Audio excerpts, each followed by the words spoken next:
right, we'll go ahead and get started. I'll call to order this evening's Finance, Personnel, and Operations Committee meeting. It's February 10th, 6:01 p.m. And this evening, we will be reviewing initial information related to fiscal year 23 budget as we begin this year's budgeting process. Let the minutes show that all members of the committee are present, and I will hand it over to you, Superintendent, to get us underway. Thank you. Good evening, everyone.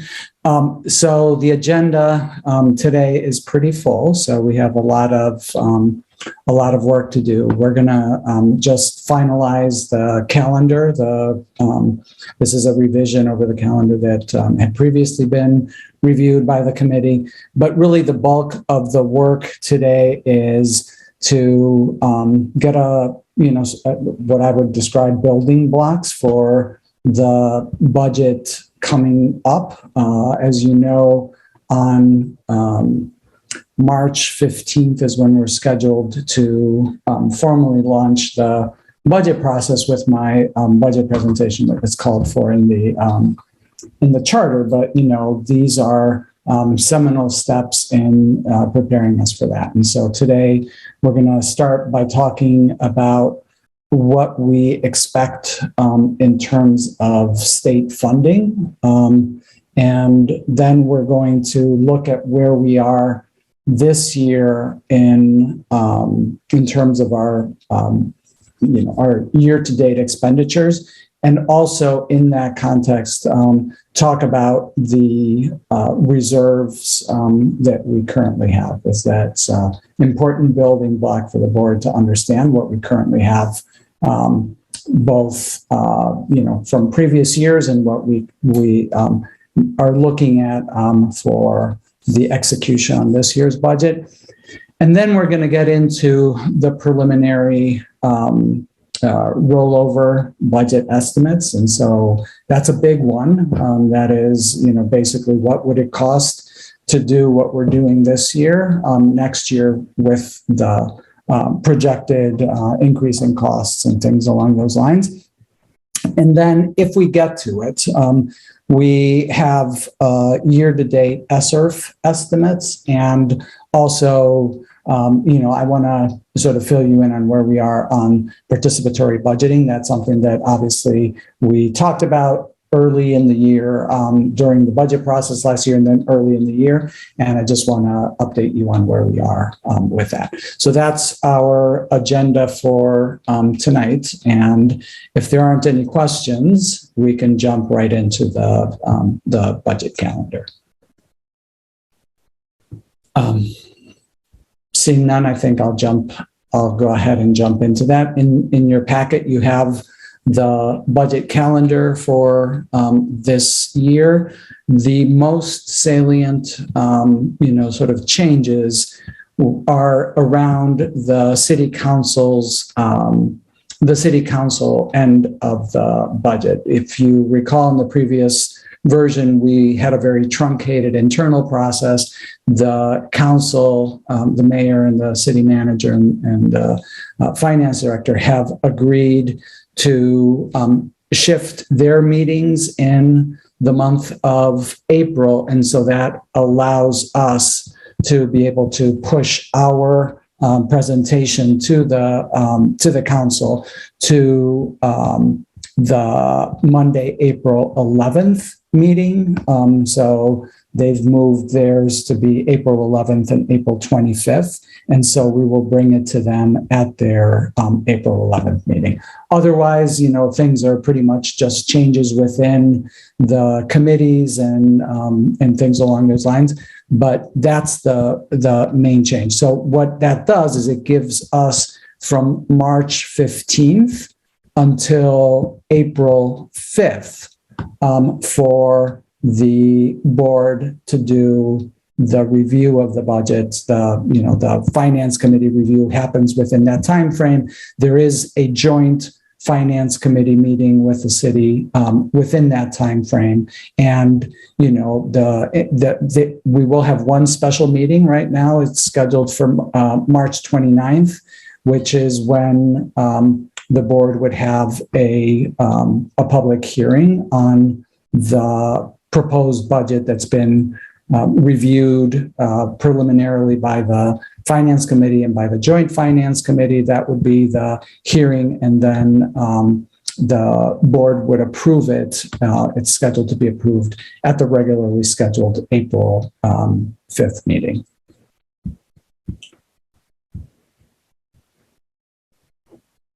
So any questions on that schedule? Great. I have a question. Or look to Emily and Yusuf first. Do you have any questions? No. Okay. For the public hearing on the 7th, there's no time listed. Is that presumably at 6 p.m.?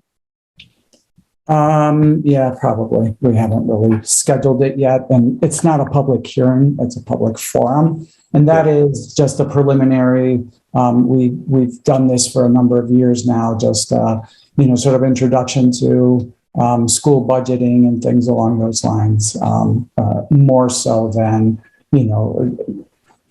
it's a week before my budget, so we'll have a good sense of what that's going to be, but it's going to be more like the things that we're talking about today with, state funding and expectations and a primer to, to school budgeting, and less about the actual budget. We sometimes also talk about what our priorities are and things along those lines, but that's what that is on March 7th. Great. Thanks for the clarification. And I'll presume 6 o'clock until I hear otherwise. And just so it said, thanks to the city for adjusting their April dates to take a little of the pressure out of this. And I think we'll all have a better process for it. So thanks to you and your team for working on that with them. Okay, so then let's move to the next item on the agenda, which is the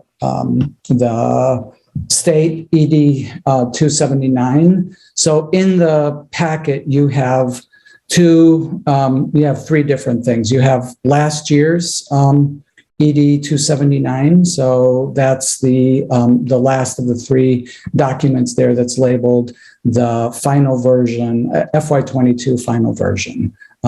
So that's the reason it's a final version is those change over the course of the year. And that is, the most recent and I guess final version of the ED 279. And then there are two different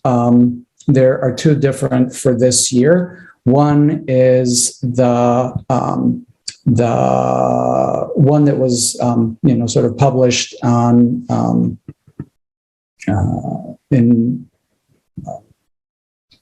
early February, and that one shows a reduction in,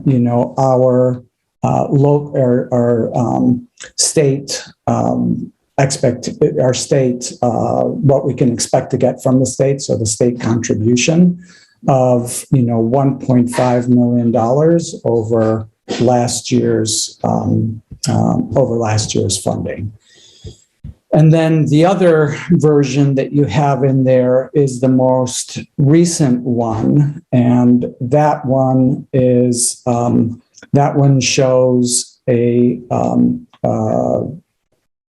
decrease of $2.5 million. And that is because of a change in how we're going to be paying for the debt service payments for Roe. There is, basically there's $1 million left over that we already have. And so we're going to be using that $1 million for the August payment. And as a result, we'll get $1 million less in debt service from the state. And that will, so there's really no difference in terms of the amount. It's still, $1.5 million less, because we have, even though it looks like it's $2.5 million less, we have that $1 million elsewhere. And so we're going to use that. We just get less of we get less EPS. Kathy, I butchered that pretty badly. Is there anything that we could add to that? No, I think you've covered that. All right. Questions?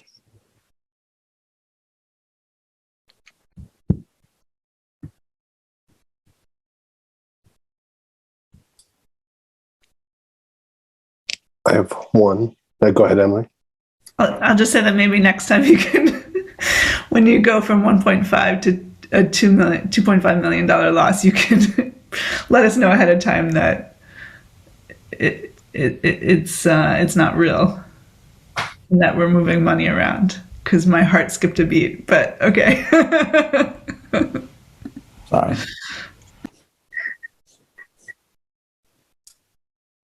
My question was the comparison between this year's per pupil rate compared to this year's, if anybody had that available.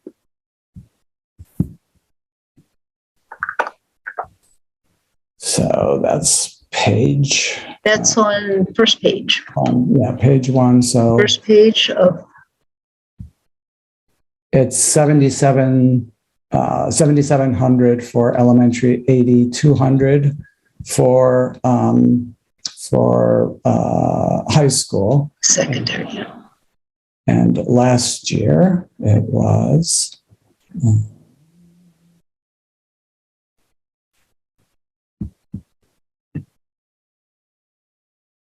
A little less.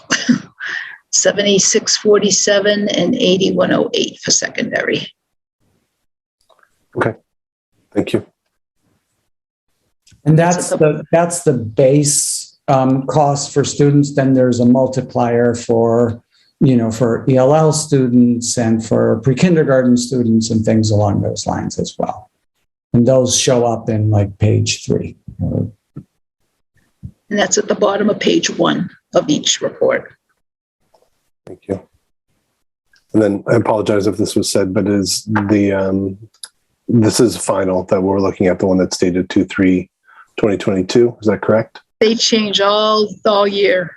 Okay. They continually change. So yes, we use one that's like static for the budget process. The latest and greatest when we start the process. We keep that one as static, but it will continue to change. So is this our static selection? I don't think we're that close. Okay. It may be, but there may be another one. If another one comes out, we'll use the one closest to when we really start playing with numbers, I guess. I shouldn't say playing with numbers, but when we start doing some calculations, we'll hold it static. Okay, thank you very much. I'm good. I see Ms. DU on and Mr. Youssef, do you have a question? You're good. Okay. I think we're good to go. All right. So here next is our look at our year to date. And there is a very outstanding, thorough memo that, walks through all of our expense, our revenue and expenditures to date that Kathy prepared. I think it's probably best for maybe Kathy to do a high-level overview of it, and then for you to be able to ask any questions. And then the other thing that we have in here is, as I mentioned earlier, what do our reserves look like at this point? So I'm going to turn it over to Kathy to walk through the memo. So thank you. Oh, hi, everyone. So we started out looking at the expenditures. So we're looking year to date from July to December here in this memo. And the actual revenue and expenditure information is attached to the end of the memo at the bottom. and the narrative explains some of that direction. So I started with wages and benefits because that's actually the highest, the largest amount of our budget. And if you look at what was spent, like 39% compared to overall, compared to where our revenues are coming in. So our revenues, high level, are coming in overall at around 50%. So we're on target for our revenues. It looks like our expenses are a little bit lower, but that's because the summer salaries that are earned for those staff that work during the school year, but they're paid during the summer, are actually charged to the previous year. So it looks like our salary and benefits are a little low coming into the fiscal year for July and August, but that's because those salaries are charged to FY21. But at the end of FY22, we'll be taking the summer of FY22 and charging those to this year. So it's timing. So we're not really way below expenditures at this point. So we just wanted to make sure that we noted that. Kathy, can I ask you a question about that? Of course. Sorry, Chair, if I jumped in. But why? Could I just ask why we do it that way? Because it's not, to me at least, it's not intuitive. It's according to GAAP and GASB and the accounting requirements that we need. So the money was earned in the school year, which through June. So you want to put the costs where they were for how they were earned. And so they were earned prior to July 1st. And so the costs get associated with the period in which they were earned, not in the year that they were paid. And that is a practice change for us. I think I did it. Yes, I guess it is. Yes, I removed those salaries at the beginning of the year. We usually remove them like at the end of the year. We wait until FY22 and then we remove them and put in the summer salaries from the following year. And it's a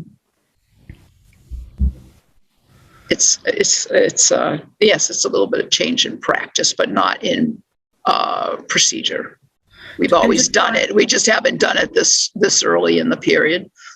And so just so I understand, they earned it in the previous school year.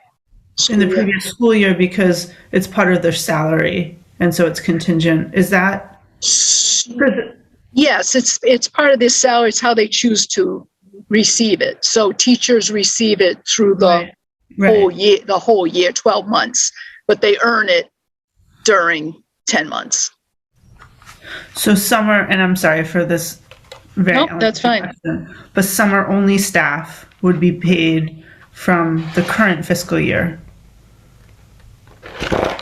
No, summer only staff. So people that are working summer school, those wages will be paid in the year in which they happen, which is this year. Yes. So our summer school staff, that's already recorded in the expenditures to date. And it's when it's earned. Next summer school staff will be paid in the FY23 budget. Okay. So this, what this is the our teachers and our ed techs who are paid for a certain number of days, the days that are associated with the school year. So 183 days for our teachers, 176. Yep. For our ed techs, actually 178, because they got 2 days above that. So they get, they get that compensation over 12 months, even though they earned it over those 176, 8, or 83. Okay, that makes complete sense. What I didn't understand was I was getting confused with our summer staff. So thank you. Yeah. Thank you. Ms. Dayo, you have your hand up. Yeah, I was just wondering, in where it says snapshot of the funds, for adult ed, could you explain like the budget versus the actual and what the difference is there and why that is? What page is that? So that's at the very end of the memo. No, I think it's on page 5 or 6. I think 6. Yes, 6. Okay, got it. End of the memo before you get into the financial report there. Yeah. So the budget is what we've budgeted for the full year. Okay, I see. I'm sorry. And that's okay. And the actual is what we've spent through December, from July to December. This is what they've spent.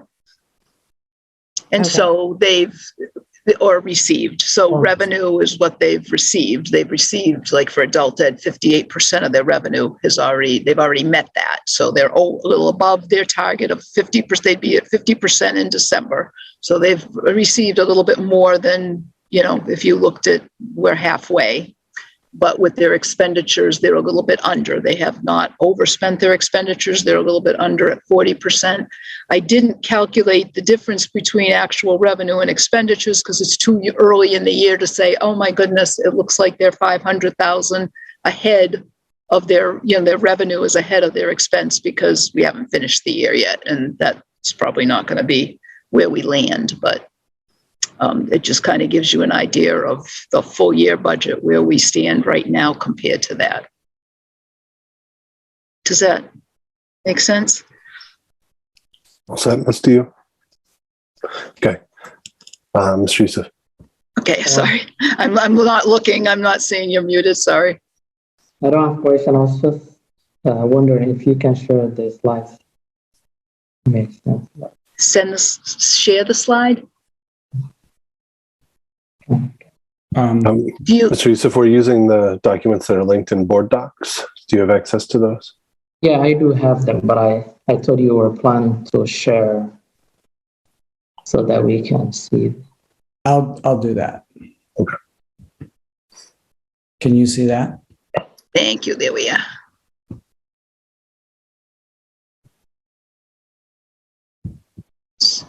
So this is the snapshot by fund that we were talking about.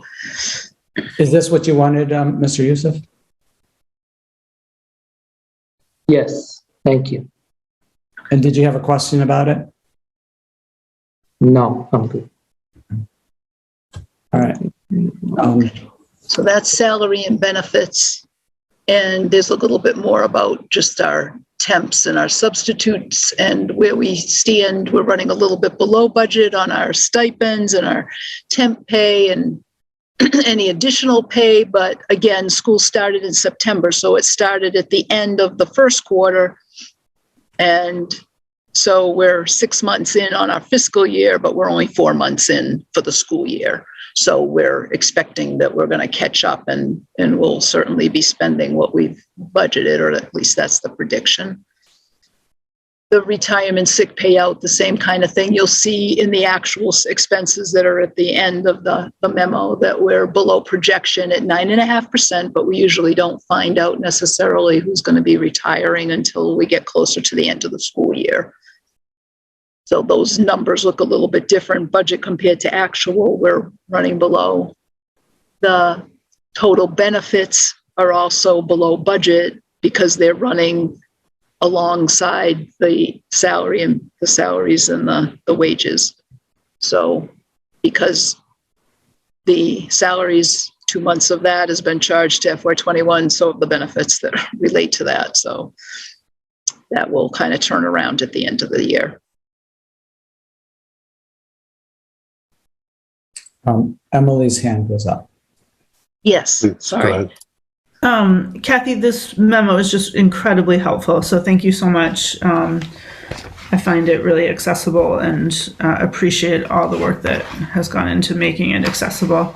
One question, just trying to more fully understand where we're at is, clearly labor has been a huge challenge this year. And I'm just wondering how much vacancies play into, positions that we haven't been able to fill, play into the dynamic of that we're seeing here.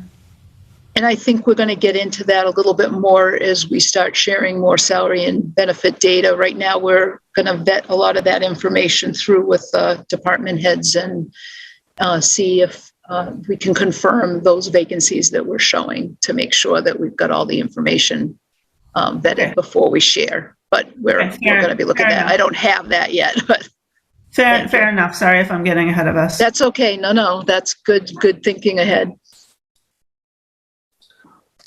I also have a question that might be getting a little ahead of ourselves, but as I'm trying to identify things that I've become familiar with in past years, as well as looking through this memo for things that may not be tracking as expected.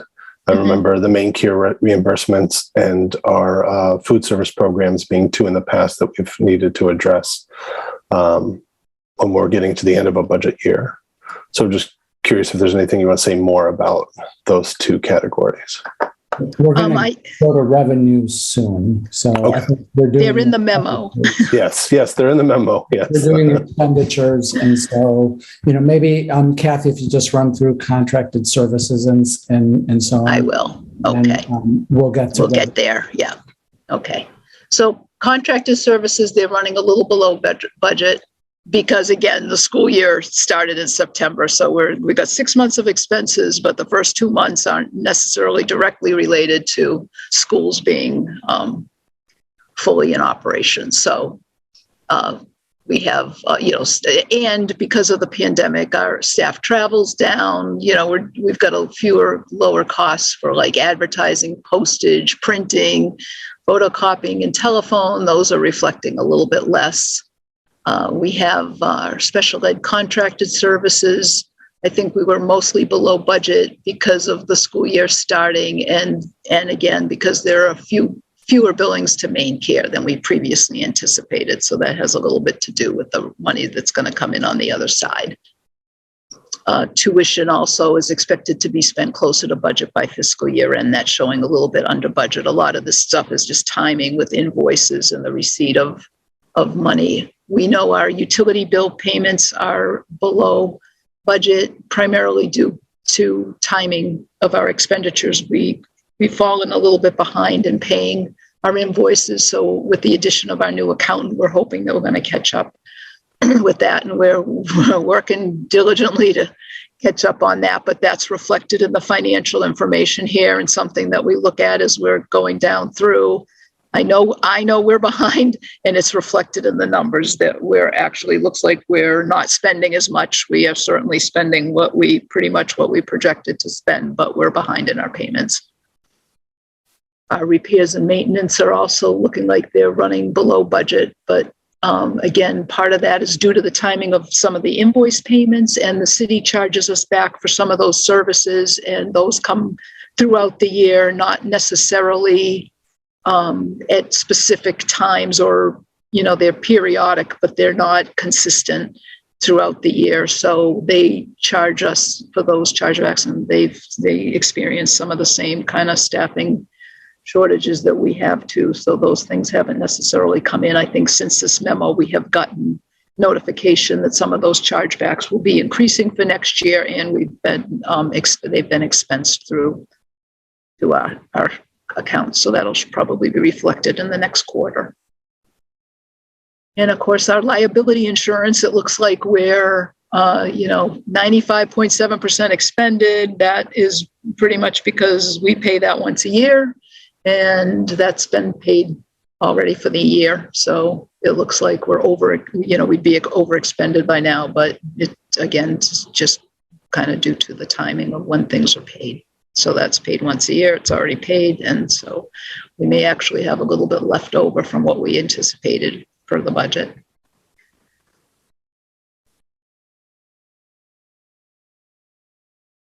So our supplies, we have the tech-related supplies are really a large part of the supply budget, and they're currently running above budget. But most of the other state-approved pandemic-related tech supplies are being charged to federal funding. So we're trying to offset a lot of that with our federal funding.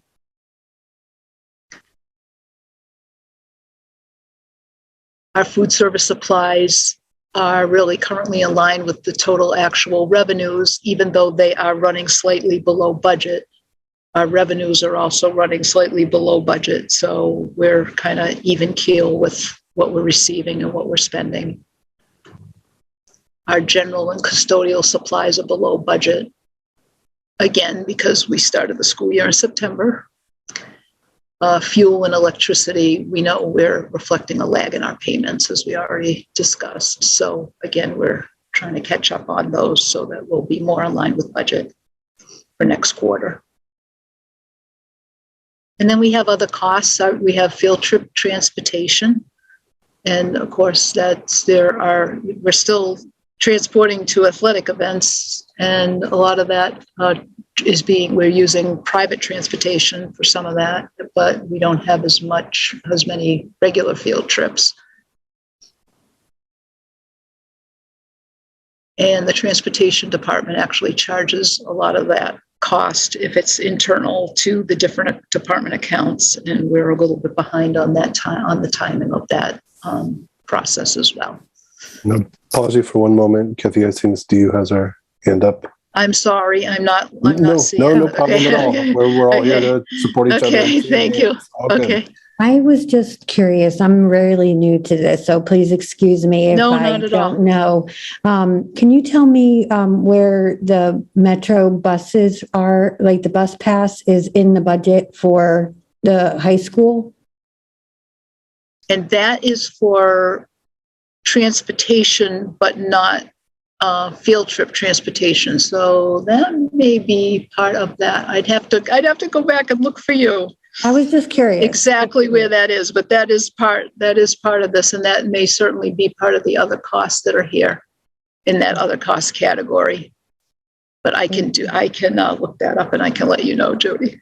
Okay. Sorry.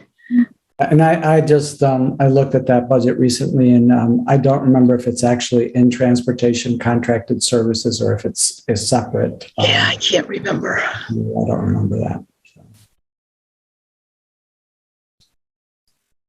Our miscellaneous. So just any other questions, Ms. Diu, or all set? Sorry. All set. Okay. Go ahead. Thanks, Kathy.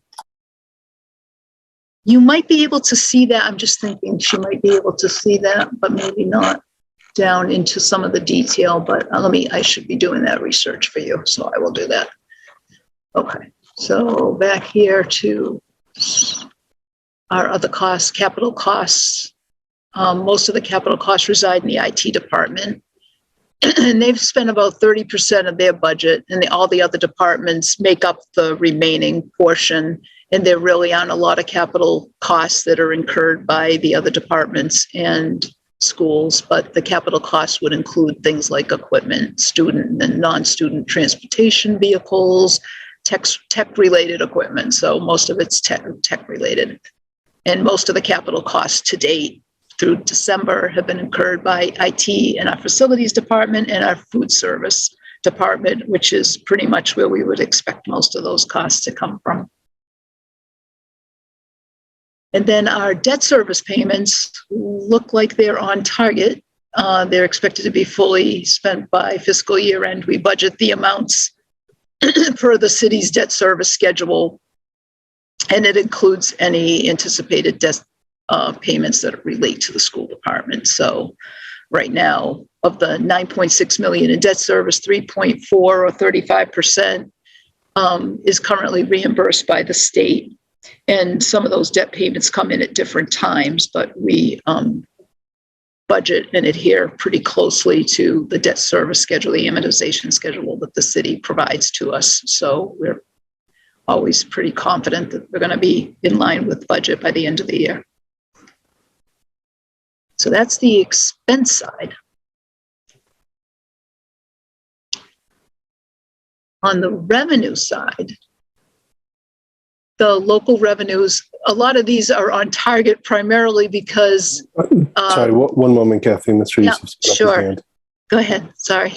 Sorry that the debt services, the state, what category, why they pay half of it?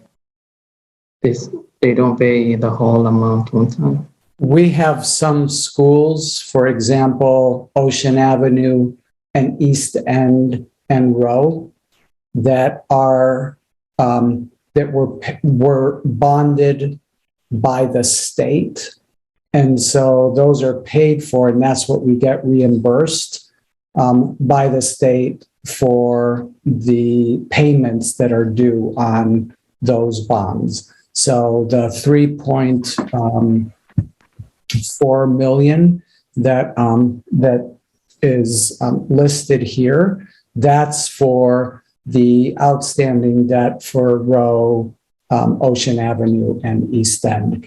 If you looked at the ED 279 that you have, that we talked about earlier, on page 6, I think it is. I think it's the last page that shows, where that is accrued, how much of that is for Row, how much of that is for East End, and so on. So the 3.4 million relates to state approved debt. You can do renovations to your schools at any time, but if you want to go through the state and their schedule, then they'll reimburse us. Great. Thanks. We're all set to proceed, Kathy. Okay, revenues. So local revenues are on target, and that's primarily since the property tax levy represents the majority of our local funding, and it's recorded by the city to our accounts in equal monthly increments by the city. So that's the amount that we're anticipated to receive from property taxes, and that is on target. Transportation for other organizations isn't really expected to occur, so or is expected to be, minimal this year. And transportation, because of transportation staffing shortages, we are seeing a little bit below in those areas. Our building rentals again they're approximately on target at 40.9, but primarily they include the DHS base rent for the U.S. Cellular cell tower that's on the building, and Talbot has a annual facility rent that the Portland Public Library pays us for the branch that's located at that school. So that's primarily what our building rentals are. Of course, we do some private building rentals, but I don't believe that's been as high as in the past due to the pandemic. And then the miscellaneous local revenue looks like it's below budget, but we have received many donations of goods and supplies for pandemic relief. But that's pretty much what's on the local side of our revenue. Our state revenue is our EPS state subsidy. That's on target. That's received monthly. I won't go into too much detail on the private and the public seed portion, but you can read a little bit about the main care payments, and we're not billing as much, so we won't be getting as much from the state. But when the state does give us that money for main care, they reduce our EPS subsidy by that amount, and then we have to reclassify that so that we actually reduce the special ed. We increase the special ed expenditures by that amount so that it's captured for the subsidy in the appropriate places. And the state agency client revenue is currently also below target, but I think that's primarily due to the timing of billings and reimbursements. And we've recently seen that that's starting to come in. So that will probably end the year a little bit below budget, but more on target than it is currently. And then in state revenue, we have the National Board Teaching Salary Supplement. And the money that's come in is actually what was spent last year that they're reimbursing us for from FY21. And we typically pay out our teachers in October of each fiscal year. And I've got a little blurb below that of what that entails, which you may all be very familiar with, the National Board Teaching Salary Supplement that comes in. On the federal side, the federal revenue, that again is the main care Medicare reimbursement, and that is significantly below budget. Due to the pandemic, but also due to the timing of receipts and the ongoing complexities that have been associated with the Maine Care billing process. So we're not anticipating that we'll see what we have budgeted for this year. And I've got a little bit more note of how that Maine Care process works, which I won't go into detail unless there are any questions on that. And another part of the federal revenue that we receive is for the federal impact aid. And that's usually a smaller budget of about $50,000. We apply for and will be paid for. So we anticipate that will be received later in the year. So that's on the local side. The revenue is presented by category. So it's adult ed, food service, and our local general fund. So as we noted earlier, the adult ed, the local revenue, excuse me, is coming in pretty much on target. It's posted in equal monthly increments by the city. That local revenue is part of the tax dollars that come in to support the adult ed program. So the city allocates that to us every month in equal installments. On the state side, we have a state subsidy, and the adult ed state subsidy is typically received in November or December. This year it was received in December, and we've been paid in full. So that came in, and that's reflected in these numbers. Food service, the local revenue,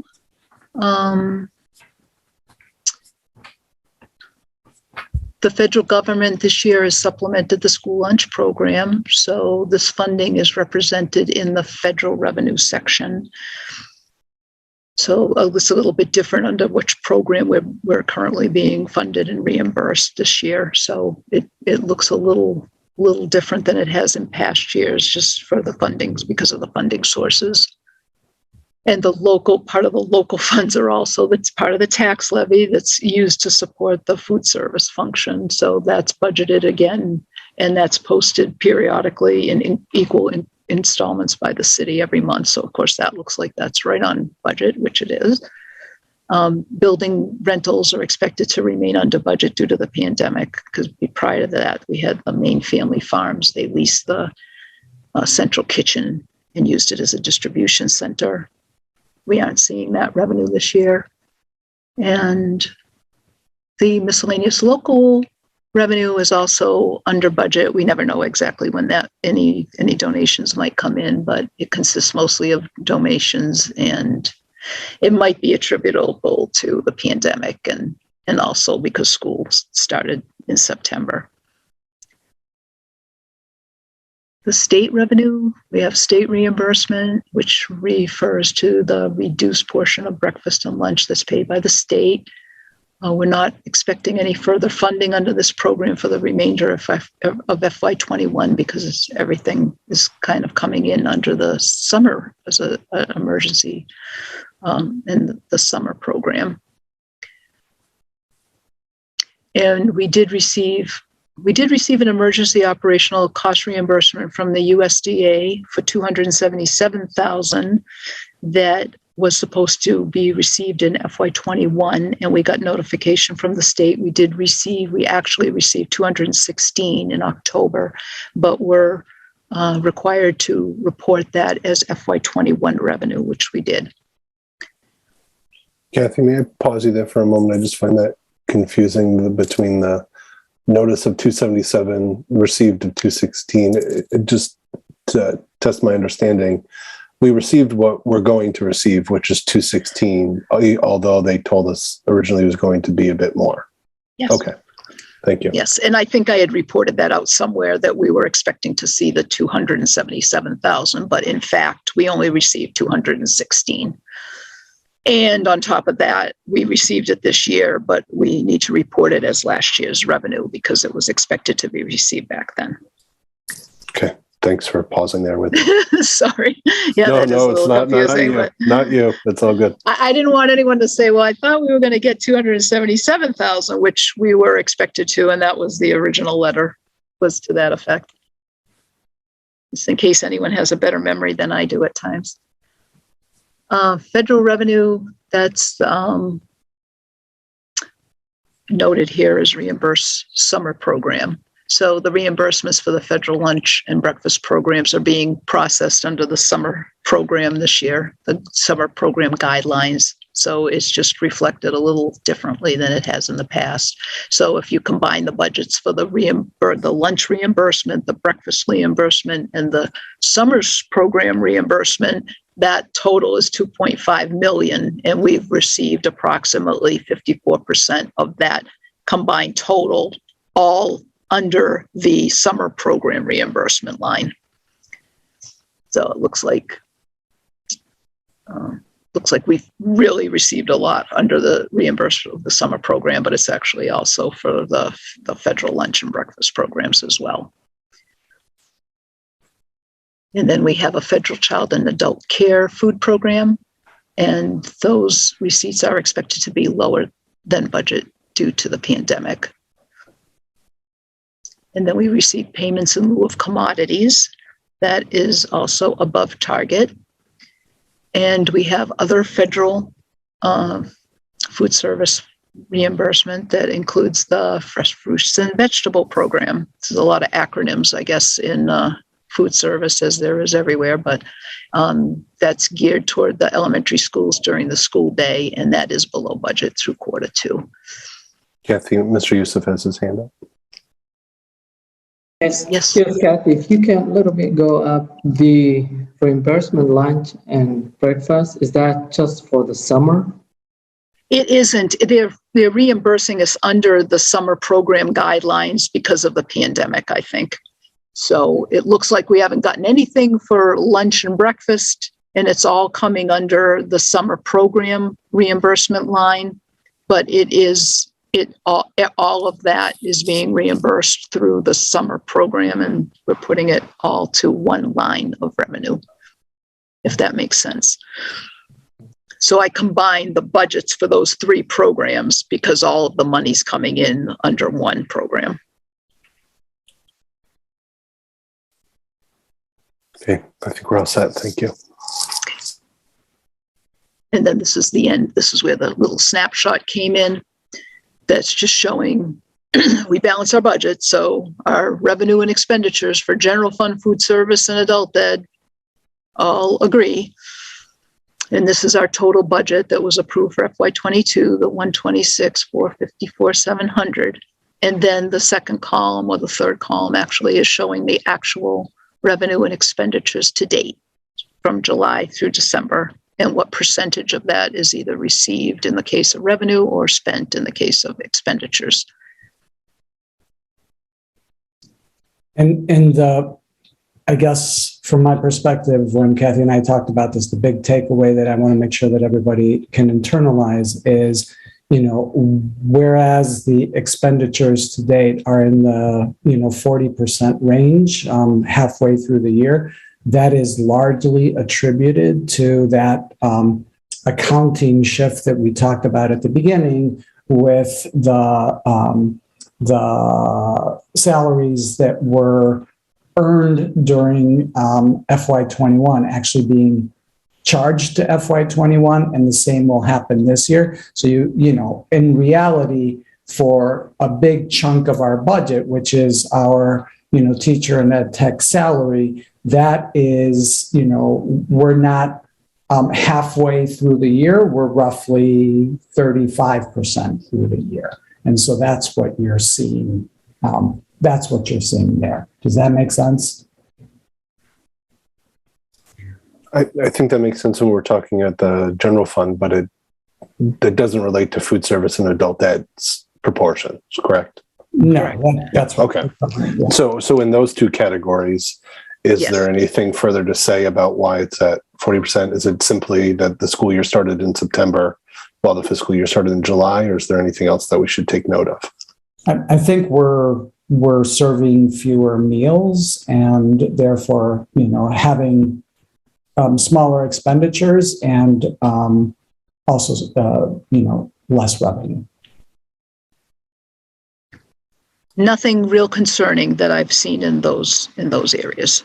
Yeah, and Unless in it's- that case, the fact that those match almost to a T is the good news. So even if we wind up only spending 87% of what was budgeted, we'll only get 87% of that revenue as well. So that's the discussion we always have. It's like, but Kathy, we're running below revenue. We're running below our budget. Like for expenditures, we're running below budget. That's good. But if your revenues are running below budget, when at the end of the year, we're going to look at your actual revenue less your expenses, and you're either going to have a surplus or a deficit. That's what I'm watching. I'm watching the actual column as well as the budget column, but mostly the actual column is going to reflect where we actually end the year. So even if you spend all your budget for food service for the year, but you only brought in half the revenue, guess what? You've got a deficit. Okay. Would it make sense for us to move then into reserves? Because again, this is the year-to-date portion of our agenda. Yeah, I believe so. I think I'll just test that this is correct, Superintendent, but for the board to note that this is a grounding conversation. We'll continue to see information on this as we go along in the budget process, but this is just a kind of first ground setting conversation of this. So not a last chance to get information, to ask questions, just a first time to look at it and start to wrap our heads around this. Yeah. And, I think that's important. I think, as we've talked about at board meetings, in January, February, we do a lot of board focus on educational issues sections, and those are helping you to understand where we are in some of the investments, as well as some of the potential increases that would be coming through as additional investments. So none of that is really reflected in what you're going to see today. Today is just, giving you the building blocks to have a full understanding of the budget as we move into the budget process. All right. So and this you've seen, I think you saw it as recently as the, October Finance Committee meeting. So some of you have seen it and others may not have seen it. And that is our analysis of our fund balances as they currently stand. And so I think, this is important because, as you'll see when we talk about the sort of the rollover budget, or you may recall from last year's budget, that we're able to tap these reserves to be able to reduce the overall impact on the revenue side, from losses in revenue elsewhere and increases in expenditures. So and I think you may recall, those who were on the board may recall that we made some decisions last June when we received additional state revenue that allowed us to create a special reserve for debt service payments that is there to help us to tackle the real increases in our debt service that are going to be coming our way as a result of, the construction of the renovations to the 4 elementary schools. So, I don't know, Kathy, do you want to walk through this, or is it just sort of? I certainly can. No, I certainly can. This one's a little awkward schedule. This is kind of like my worksheet, so I apologize if it's not in the best format. It's kind of working from right to left. I was just, for myself, a lot of these things. When the superintendent asked me what's all this, I it's like, it's kind of like my my worksheet to kind of guide me through what I want to make sure happens on the books. So we've got the 2019, what those fund balances looked like on the far right, the 2020, and then we started the year with the 2020 balances rolling into the beginning of 2021. And I knew that I wanted to make some adjustments to those based on the activity that took place during FY21. So these are not final audited, but you can see that, we're projecting quite a large surplus that would be going into our unassigned fund balance. But we also had voted that we would move approximately 3.4 million of the additional EPS that we received at the end of last year toward a reserve for debt service. And so I wanted to make sure that I reduced. These are all negative. These look like negative amounts in this column that has a highlighted heading. That's a credit balance. That's actually a good thing. We want to see a negative or a credit. That's just the normal balance of that type of account. And so I moved the 3.4 million from unassigned fund balance into a committed fund balance that it represents our debt service reserve. And we had a $3 million balance in the committed fund balance for capital improvement reserve, which the city was supposed to tap for our expenditure, our improvements, expenditures. And so they did take that, leaving us with a balance of $1 million. So I'm reading down the column that has the yellow highlighted in it, and our unassigned fund balance as it currently stands is at like 5.7 million. We have $1 million for capital improvement reserve. We have 3.4 as a reserve for debt service. We have 500,000 that we assigned fund balance, which was that was the budgeted use of surplus to offset the budget for this FY22. And we have a restricted fund balance, which is the CTE for paths, adjusted that for the surplus, the balance of their allotment that is specifically designated for our CTE program, moved that to increase that. Any surplus that was left over is allocated for their use. However, the caveat with that is that they need to budget it.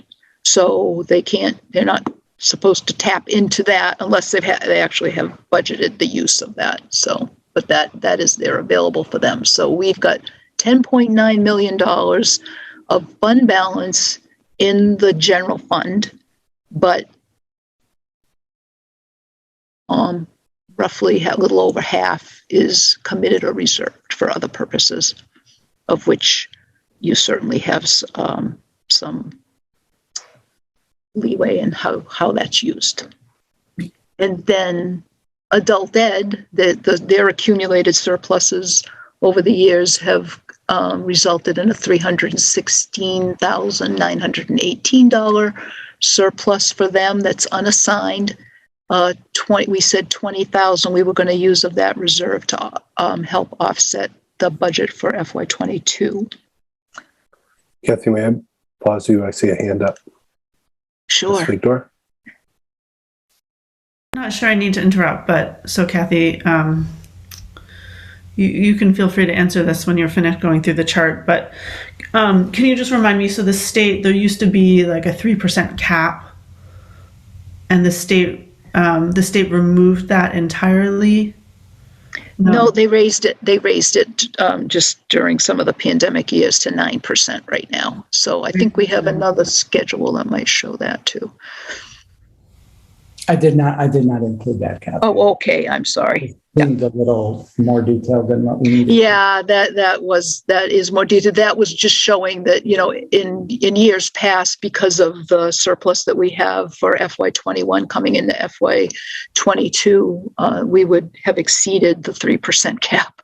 but the state recognizes that federal funding is used extensively. So they did raise that too in June, so that it's now 9%. And then for a few years, I think it's maybe 4 years, and then it's going to go down to 5%. But it was before that 3%, which doesn't give you much reserve. It doesn't really give the school department the ability to build a fund balance and reserve for use later on during rougher times. So they recognize that the federal funding is going to end at some point, I think, and want to make sure that we've been able to build a reserve. So it's 9%, and we're well above, well below that, actually. And then food service, they had $370,000. That's dwindling. They used, they had a lot more. They had $700,000. We used $250,000. We kind of needed to balance the budget for the food service area. So we used $250,000 this year. And we used $310,000 the year before. So, and it's confusing when I say this year, last year, we're FY21 into this year is FY22. We're going to go into the budget for FY23, but this is where we are at the end of FY21, actually. And then they have a little reserve that they keep for inventory.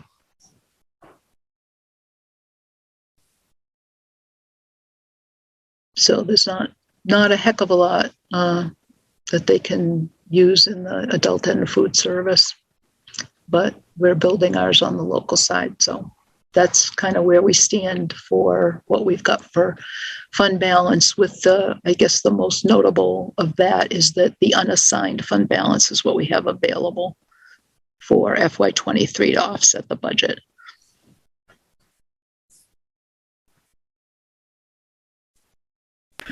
Just want to appreciate being able to look at these numbers at the front end of the budget process. I think that these numbers in past, these looking at the fund balances have come in later in the process in past years, and it's really helpful just to have the grounding of where we're at with these fund balances. So thank you so much for that. Welcome. Thank you. Does anyone have any other questions? Don't see any hands. So now we're going to move into the preliminary FY23 rollover budget estimates. And so this is what our projections are. Again, as I said at the beginning, if we were to continue what we're doing this year into next year without making any additions, subtractions, it's just the added cost of doing what we're currently doing. And so this is very preliminary. I want to make sure that you understand that. And it reflects both the increased expenditures as well as the decreased revenue. So we want to walk you through, both aspects of, that, and then, actually get to what does that mean in terms of the bottom line, in terms of the potential tax increase. So that's what we want to do. So I'm going to go ahead. I think this is working fine to just share this so that everybody can see it. So,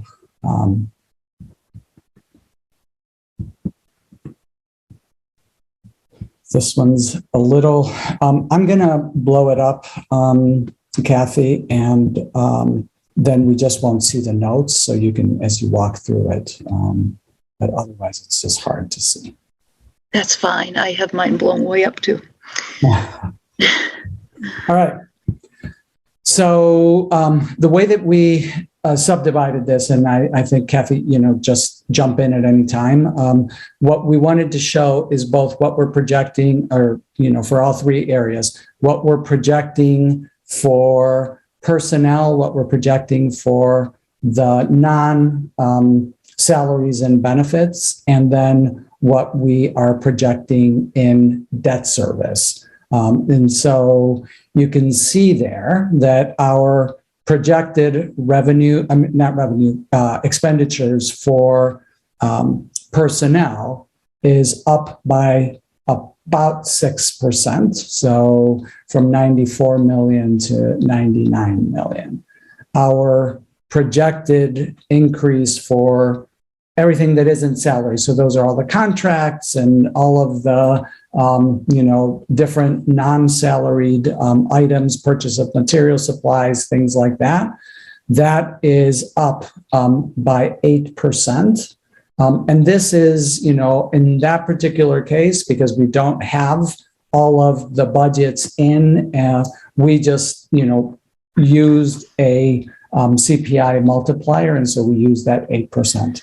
We're, still working to true up those numbers. There will be opportunities for us to, increase or decrease that based on what it is that is actually being submitted by departments. But for our purposes, we wanted to use a multiplier that we thought, covered the, what we expect are going to be significant increases. And, our vendors all are experiencing the same kind of increases that we're experiencing, with inflation and things along those lines. So we expected, utility costs are up. All of those things are reflected in that 8%.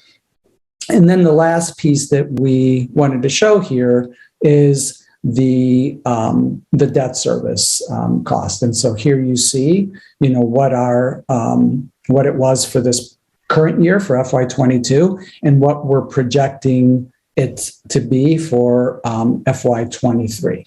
And I do want to sort of, we talked with the city today. We're revisiting those numbers and making sure that that's what we actually we'll expect to pay for next year, but this is the total. This includes, to Mr. Youssef's earlier question, it includes the 3.4 million in, for East End Row and Ocean Avenue, as well as all of our other CIP expenses over the years. It also includes the retirement bond, whatever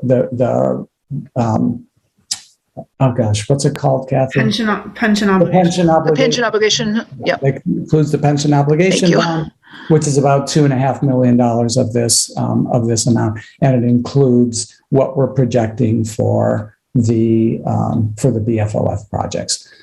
So that's where you can see a very significant increase, on that amount. So I'm going to pause there and let you ask any questions. I do want to note that we include. Does the FY23 include the pre-K classrooms, Kathy, or is that just no, rolling over current? So that does not include pre-K. No. Yeah. No, it doesn't include any investments that we're, things we're calling investments. Yeah. Ms. Figdor. Oh boy. Okay, so I thought this included pre-K, the additional pre-K classrooms, but it does not. It does not. And that's, 2 teachers, 2 ed techs, so roughly $250,000 is what we expect. And that will also be offset with revenue from the state to support that. So, but that state revenue is already in here. That's a good question. I don't know that. Kathy, do you? For the pre-K? Yeah. No, it's not. I don't believe so. Okay. So that's something for us to double check. We want to double check. Yeah. Okay, so that wasn't actually my question. I just wanted to confirm that I'm understanding correctly, that for the non-personnel line item, we used an across-the-board assumption that the prices would increase on average 8%. So that's it. It is an across-the-board estimate. It is. But it also includes, in that number are also like any stipends, differentials, those types of things, temporary salaries are also in there. I see. So some of those are based on the renegotiated contract and bringing people up to minimum wage and that type of thing. So we want to make sure we're covering that. Okay. So there are some real cost increases. There will be, yeah. Okay, thank you. Any other questions about this before we move into the revenue portion of it?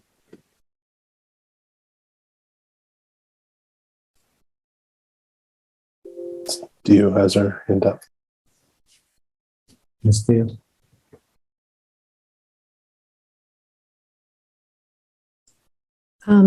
Did you call on me? I hope so. I just had a question. The 8% and the 8.7%, what was it last year? Is this like on track or is this like extremely high? Just curious. That's very high. Hi. Inflation just reached its highest point in 40 years.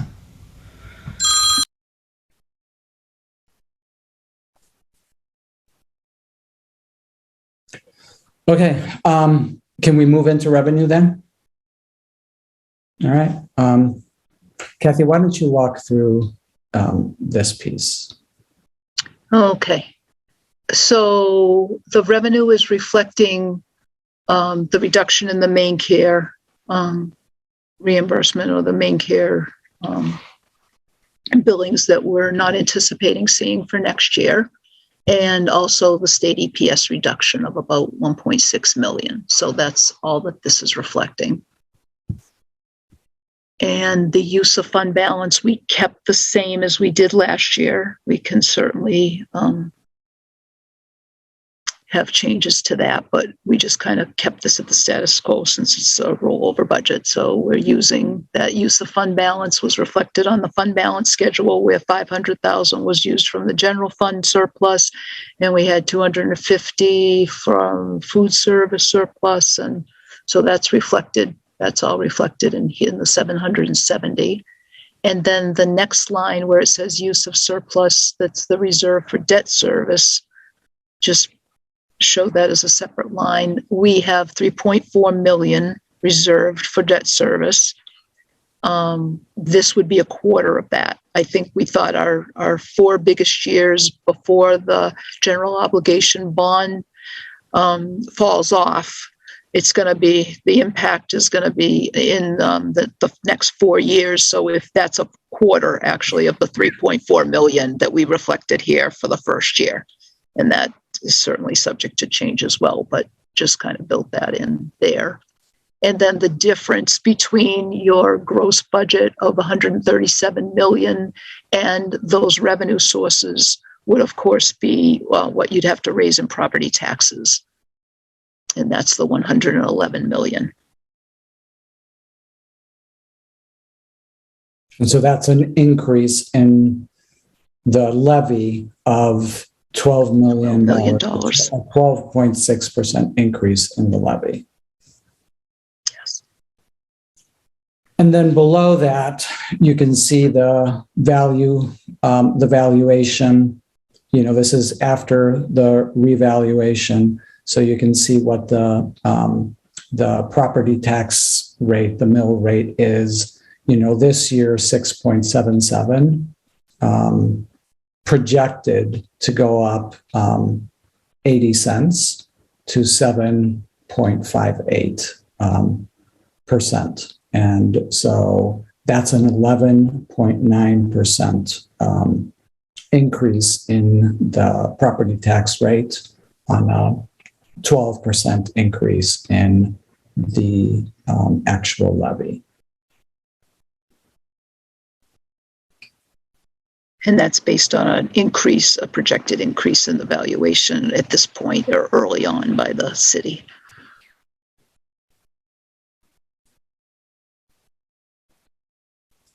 May I ask a question?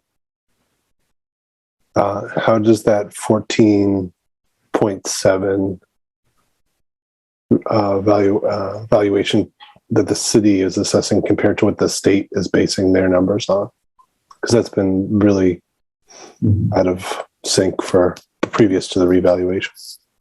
Now it's slightly out of sync on the other end. So the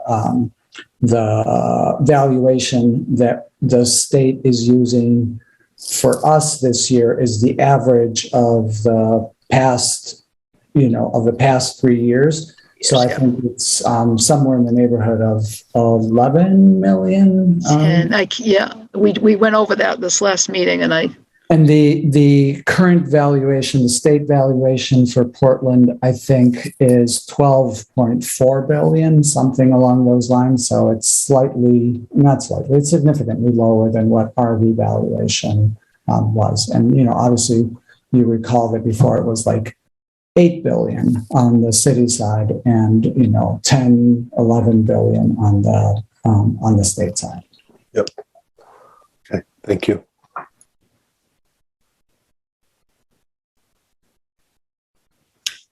So that's it. Again, this is just rolling things over. It does not include investments, and it also does not include any, rescissions, cuts, and things along those lines that we will make. It is, the reason we spend time on the fund balances is to give you the full picture of what is available to the district. And, we've used, some straightforward, amounts here that we've explained as, this is a continuation of what we did last year, and the quarter of the fund, that's the amounts that are available for the debt service reserve, in order to just put something on the table for today. And, again, that'll be part of, I will have a recommendation on that is, consistent with everything else that we, look at over the course of the next month, as I bring forward my budget. So this is a starting point for you to just wrap your head around, what it looks like given, the increases in doing business. so the state valuation, Adam, is 10.4. That's what they're using. Okay, thank you. And that's the average of the past 3 years. Right. Yes. Okay. Yeah, I just wanted to reiterate, Superintendent, that what we're looking at here is not a presented budget. It is not what we're going to necessarily see on March 15th. March 15th is what we will see. What we're going to see on March 15th, we'll see on March 15th. This is not it, but this is important information to help us understand where we're tracking, what you are looking at, and what you are making decisions around leading up to that. Yeah. Thank you. Yeah. Mm-hmm. I just want to acknowledge how challenging the situation is. I appreciate having seeing these numbers now. I also know the additional needs, and so we're in for a really tough budget cycle. So just want to state the obvious, and Kathy, really appreciate this work. Again, just the presentation here I know it's an early stage still, but it's just you put it all in front of us in a way that it makes it really accessible. So I just want to underscore how grateful I am for that, and all your work going forward as we get through this budget cycle together. So thank you. Thank you. Okay. Last, we wanted to just one more, Superintendent. Sorry, Mr. Youssef has his hand up as well. Oh, sorry for that. Sorry, Superintendent. Any huge investment that we're expecting other than the pre-K? So I'm not prepared to talk about that at this point. I mean, we are still truing up what our, non-salary and benefits costs are. We're looking at the, the vacancies and, all of that in the current budget. So it's hard for me to say, in the same way that I can't tell you about cuts. We're, on Tuesday, we're presenting on our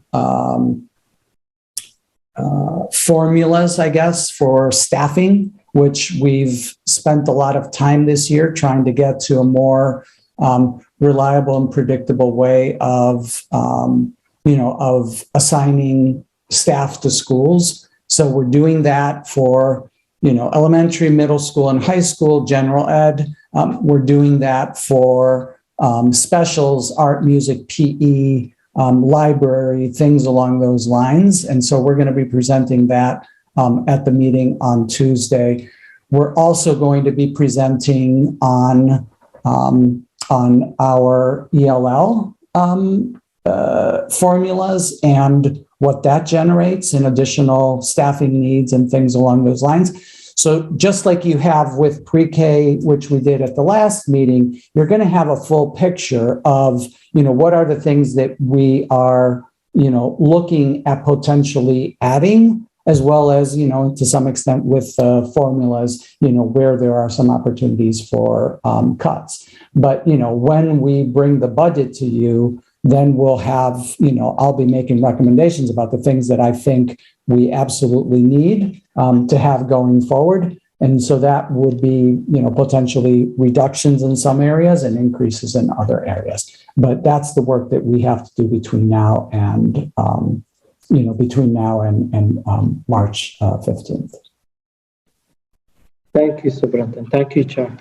Yeah. And then we also, I forgot to mention this, on March 1st, you'll have the last presentation on as a board focus, and that will be on special education, which is another area where we have tremendous needs that we've been, trying to quantify, and we want to make sure that you understand those as we move forward to the budget, including, social workers, psychologists, our district-wide programs and things along those lines. So, okay. All right. So last then is to talk a little bit about where we are with ESSERF. And I would, I've said this about a lot of the things that we've talked about today, that they're preliminary. This is like more preliminary even than some of the other preliminary things. So is that right, Kathy? Yes. We don't have an approved grant yet. So this is showing you what we've allocated to date and, to the best of our ability, what has actually been spent to date. And so let me share here as well.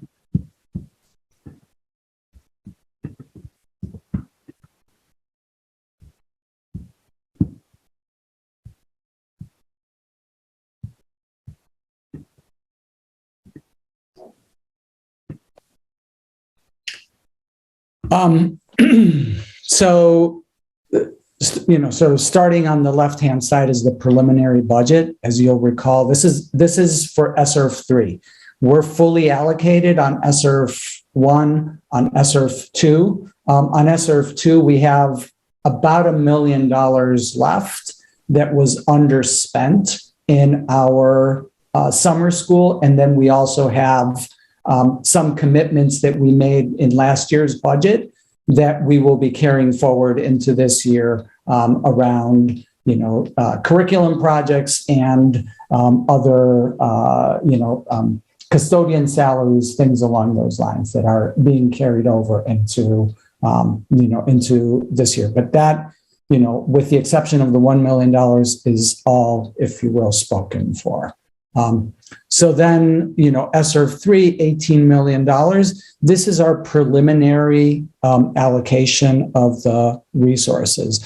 So $5 million is for summer school. That's this coming summer and the summer after that. So at $2.5 million per summer. And then 6.5 is what we put in our state application for safe return to school this year. So that's all of the additional staffing and all of the additional programming and things like that we budgeted this year. Then, outdoor spaces, vaccination, additional nursing services, those are now identified as distinct projects. And so those are, listed there. And then we have some operational expenses, which we're listing under grant management and reporting. That's staffing associated with, the management of the grant. And then the big category that you see there is the rest. And so for our purposes, when we submitted our application to the state, we called it social emotional recovery because we needed to give it a name. And so that is the money that we envisioned setting aside to use for participatory budgeting. So that's how I want you to think about this. And then you see what has actually been requested or committed under each of those categories. So, you see it both in terms of the salaries and benefits, non-salaries and benefits, and you can see, how that is broken out. And I'm not going to walk through that. I'm going to let you just take a look at it for a couple of minutes, and then you'll see in the next column what remains uncommitted. So that is, what we said we were going to spend, but we have not committed any of that. You see that we've committed the summer. We just assume that we're going to use all of that over the next couple of years. So there's none of that is left over. And if you'll also recall, we're required to spend at least 20% of our allocation on these types of activities. So we need to spend that money is basically the long and short of that. But then you can see what has been uncommitted in those other areas. So I'm going to pause and let you ask any questions that you might have about that.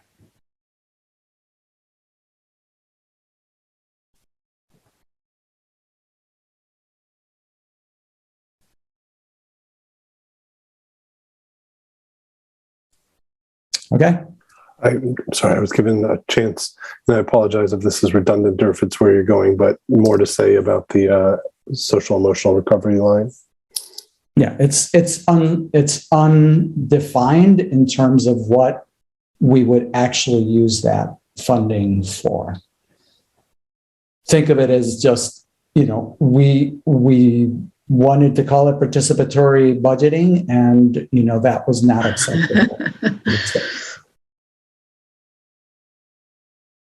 Does that answer your question, Ryan? Yeah, if that was part one, part two would be yes. Yeah, so what is any developing thinking for?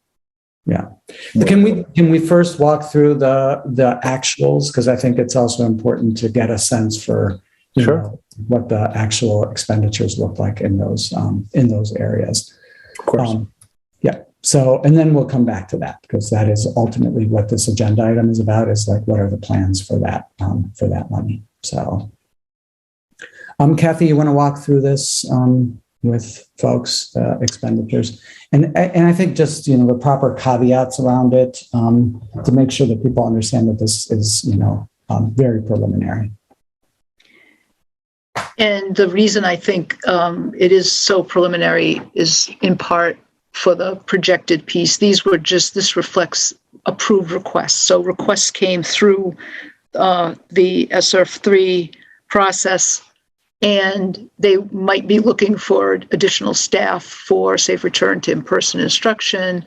And so the estimate was based on like a full year, but we may not have been able to find folks to fill these positions, but the projection was really based on a full year of someone in these roles. So that may be a little high. The expended piece is who we actually have there in the role and that are being charged directly to ESSERF 3. And in some cases, we have stipends, additional under one of the contracts. We're paying additional for any additional work that someone does above and beyond their direct role. We might need, teachers as bus aides or that type of thing. We pay them some additional pay for that piece according to the contract, and that is also included in what we're seeing for expended. So salaries, non-salary benefits, that changes periodically too, because as we may use up most of the money that we've committed for ESSERF 2, will then reflect it in ESSERF 3 if we have cleaning supplies or additional needs that are coming up that arise just due to the pandemic, and that is reflected here as expended, but this is as of January 21st. This changes every day. So different requests are coming in every day, and we're processing payments every day. This is the actuals is actually what's been paid, but there's also invoices and processes and payments that are in process of being paid. So this one's going to change periodically. I'll just try to update that and pull that in as charges occur. And then we'll change the budget categories a little bit as different expenses come in. So we haven't really finalized our application quite yet, based on what's coming in and how we're maybe rethinking about what we want to use this money for too. Kathy, is now a good time for a question? Yes. Okay, Ms. Dio? I'm really new to this, so please don't judge me. Can you explain to me exactly what ESSERF is? So this is emergency. This is emergency school second. Let's see, how is that? Elementary, secondary school emergency relief fund. So we've gotten different types of emergency relief fund during the pandemic. From different funding sources of the federal government. And so the last version of this was, they also refer to this as ARP money, ARP, the American Rescue Plan under Biden. This is his version of the emergency relief funding. So this was the last piece of the funding that we've received, and it's the largest. So ESSERF 2 was $8 million. ESSERF 3 is $18 million. And you have to present an application in the state, and it's managed through the state. So the state requires us through the federal government to come up with an application and different categories and different projects that what you want to use this money for. It needs to be pandemic related. And in this case, as the superintendent mentioned, the learning recovery has to be at least 20% of this total award. So that's why we've got so much allocated for summer programming among some other areas here. And you can go back to the beginning of the pandemic to actually charge costs to this particular grant, but we've had other funding sources, so we've been using that money as we've gone along. So any runoff from ESSERF 2 that we want to use to continue the work that we've done that's pandemic related is coming over into ESSERF 3. And that's what we're using. Where it says the non-salary and benefits have had no vaccination bonuses, is that because no one's taking it? If they're just because the bonuses are actually salary, they're paid through our paycheck. Okay. So the non-salaries and benefits are, purchase of supplies and, masks and things along those lines. That's what goes in there, as well as contracts with non-employees and so on. So if we hire somebody to do professional development around outdoor learning, that would be in the non-salaries and benefits. And if we bought, clothes for kids to be outside, that would be non-salaries and benefits. But the vaccines, because they're bonuses to individuals, that's why the entire amount is in the salaries and benefits. Thank you. Yeah. So, I think that the point, I think, with all of this is to show you that there is a significant amount of money still unallocated from the ESSERF funding. So that, we have, 6.7 million that is uncommitted. And then of the committed, we are not spending, the totality of that amount. So expect that amount will go up, The extent to which it goes up is what's hard for us to be able to tell you at this point because of all of the things that Kathy talked about.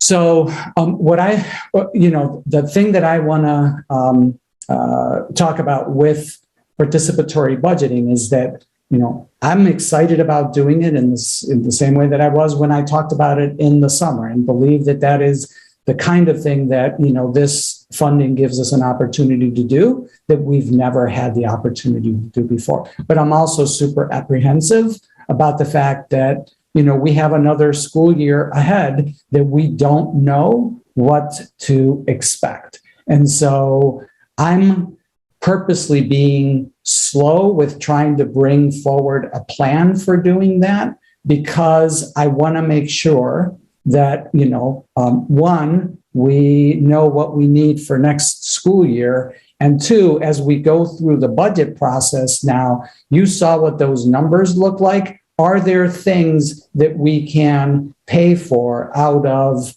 the ESSERF funding that would allow us to, to decrease our need for local tax revenue? And so that's the reason that I am, reluctant to come forward with a plan for, participatory budgeting. We have been working.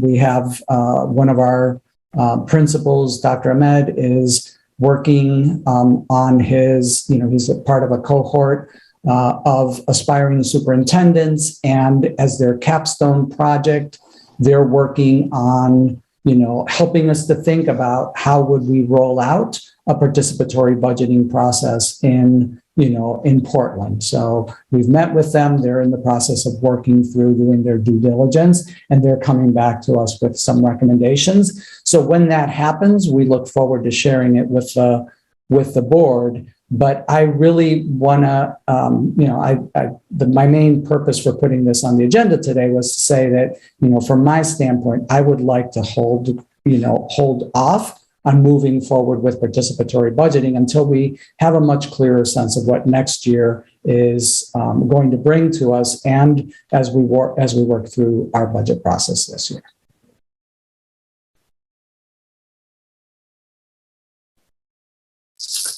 Are you looking for any questions or reactions to that? Superintendent? Yeah, please.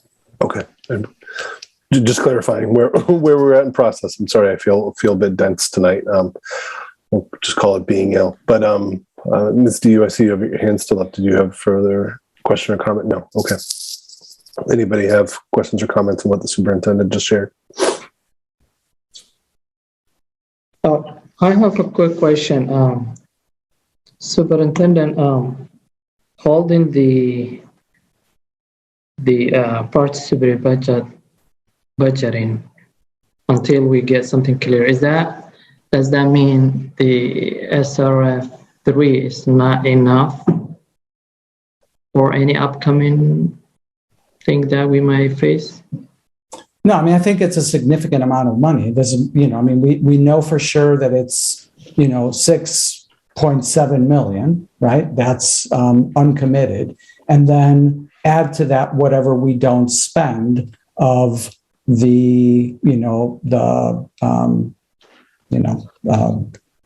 additional,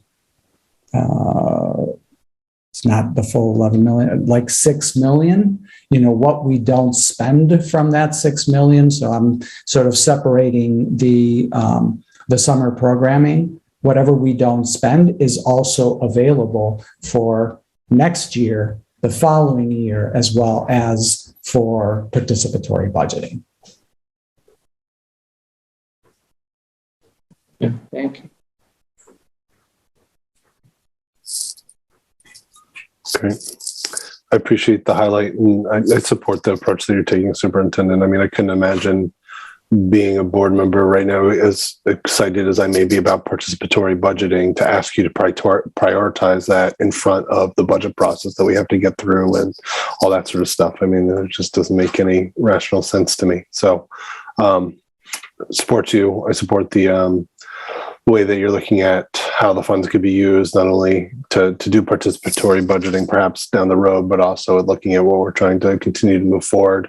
And I'm not trying to say anything that I think is new. I just want to say that I would support what I know you're already doing, is looking how to continue driving investments where we have our most inequitable outcomes, and would support you in doing that. Just saying that ahead of the chase here, as we're going through the next month. Ms. Figdor, you have your hand up. Yeah, and I agree with the cautious approach. I guess I also, just looking at this, feel like it's a lot of money, and we could start spending a portion of it. Just looking at, I mean, COVID was we had an incredibly challenging year so far with COVID. And if I look at how much we're spent, and I'm fully understanding that it's a moving target and there's lots more that's going to come in terms of expenses. But this still, just looking at the spreadsheet, says to me that we can be cautious with ensuring that we have this funding to help us with a potentially challenging school year next year, but that we could use some, once we have Dr. Ahmed's proposal, that we could move forward with at least a chunk of it. And I think we will come back, we'll come back when that, when we have that, and, talk about some of the ways that we might be able to move that work forward.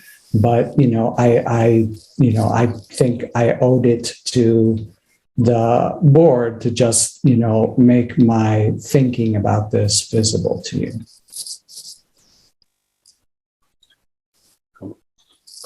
I'll just add, I think there's a both and for me, both and to what I said previously and to what Ms. Figdor is saying. And I think there's things you're actively, I'm going to use the word investigating. I don't mean that in anything other than like there's a big questions that you're living and you're trying to understand what possible interventions and problems that we have are. And if you discovered that there's something we can begin doing now with these funds rather than just putting it off a year, then of course there would be support for me as well to begin using some of these funds in alignment with that. Knowing that the way that you think would be, well, how do we sustain it, or is it a one-time use and all that sort of stuff? So trying to say I see you, I support you, I appreciate this information. I hear you doing that. Okay, thanks. Anything else that you would like to comment on here, Superintendent, or anything? I'll start there. Okay. Anything else from the board? And just on that, I hear you doing that, and I am grateful for it. So, thank you. Thank you all.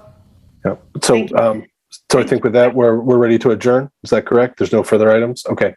So, as it says on the agenda, the next. I got too many windows open. The upcoming meetings is Thursday, March 17th is when there will be. Or no, it says 17th here. It's March 15th when there'll be a presentation of your budget. Previous to that, there will be the budget.